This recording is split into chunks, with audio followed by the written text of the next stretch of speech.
اللي بنى مصر كان في الأصل حلواني، وعلشان كده مصر يا ولاد مصر حلوة الحلوات. دي كلمات أغنية غناها الفنان علي الحجار، وكتبها الشاعر الكبير الراحل سيد حجاب، وكانت تتر لمسلسل بوابة الحلواني في الثمانينات.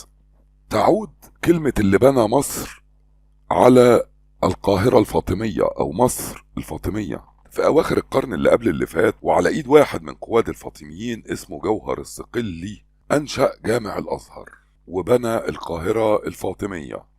مين جوهر الصقلي؟ جوهر الصقلي هو القائد الفاطمي اللي فتح الشرق، وهو فاتح بلاد المغرب ومصر وفلسطين وكمان الشام والحجاز.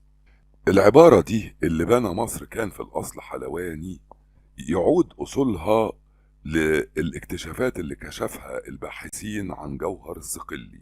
تعود أصول جوهر الصقلي باني القاهرة الفاطمية إلى الأرمن في كرواتيا.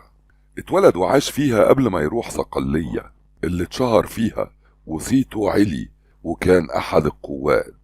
جوهر الصقلي في بداية الأمر كان بيشتغل في صناعة الكنافة والحلوى قبل ما يتباع كمملوك للخليفة المنصور بالله، اللي أصلا هو اللي خلاه يلتحق بالجيش ويترقى فيه لغاية ما يوصل أحد قواد هذا الزمن. ولذلك اتسمى جوهر الصقلي في الجيش بالحلواني، وهو اللي بنى القاهرة الفاطمية.